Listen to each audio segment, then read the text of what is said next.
Hello dears, welcome back to my channel. അപ്പോൾ നമ്മളിന്ന് ചെയ്തെടുക്കാൻ പോകുന്ന ഒരു ഇയറിങ്സിൻ്റെ റെഫറൻസ് പിക്കാണ് മുകളിൽ കൊടുത്തിട്ടുള്ളത്. അപ്പോൾ അതുപോലെ ചെയ്താൽ പറ്റുമോ എന്ന് നോക്കാൻ വേണ്ടിയിട്ട് ചെയ്തതാണ്.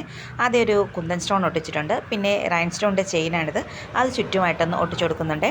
പിന്നെ വീണ്ടും ഗ്ലൂ അപ്ലൈ ചെയ്തിട്ട് അതേ കുന്തൻ സ്റ്റോൺ തന്നെ വീണ്ടും ചുറ്റിലും ഇങ്ങനെ ഒട്ടിച്ചു കൊടുക്കുകയാണ്. പിന്നീടൊരു നെയിൽ പോളിഷ് എടുത്തിട്ടുണ്ട്. അത് കമ്മലിന് മാച്ചായിട്ട് ഒരു കളർ തോന്നിക്കാൻ വേണ്ടിയിട്ട് ഞാൻ ഈ ഒരു പിങ്ക് കളർ നെയിൽ പോളിഷാണ് എടുത്തിട്ടുള്ളത്. അതിങ്ങനെ റൗണ്ട് ഷേപ്പിൽ ചുറ്റും ഒന്ന് വരച്ചു കൊടുക്കുകയാണ്. നെയിൽ പോളിഷ് ഇല്ല എന്നുണ്ടെങ്കിൽ ഗ്ലാസ് പെയിൻറ്റ് ഉണ്ടെങ്കിലോ ഫാബ്രിക് പെയിൻറ്റ് ഉണ്ടെങ്കിൽ നിങ്ങൾക്ക് അങ്ങനെ യൂസ് ചെയ്യാം.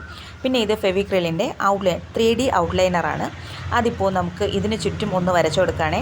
അപ്പോൾ അതിൽ ഗോൾഡൻ കളർ വർക്ക് കൊടുത്തിട്ടുണ്ട്. അതിന് പകരം നമ്മൾ ഔട്ട്ലൈനർ യൂസ് ചെയ്യുന്നതെന്നുള്ളൂ. വളരെ സിമ്പിളായിട്ട് ചെയ്തെടുക്കാൻ പറ്റുന്നതാണ്. പിന്നെ ഇതിപോലെ പെറ്റൽസ് പോലെ ചുറ്റുമൊന്നും കൊടുത്തിട്ടുണ്ട്.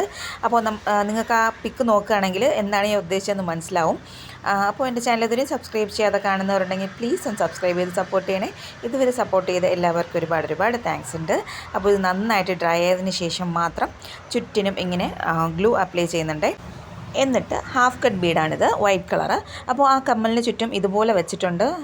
അതുപോലെ ചെയ്തെടുക്കാൻ വേണ്ടിയിട്ടാണ് നമ്മളിങ്ങനെ ചെയ്തിട്ടുള്ളത്. പിന്നെ നന്നായിട്ട് ഡ്രൈ ആയതിനു ശേഷം ഒന്ന് കട്ട് ചെയ്തെടുക്കുക. പിന്നീട് ഇയറിങ്സിൻ്റെ സ്റ്റഡ് ബാക്കിൽ ഒട്ടിച്ചെടുക്കുമ്പോഴത്തേനും കമ്മൽ റെഡിയായി കിട്ടും.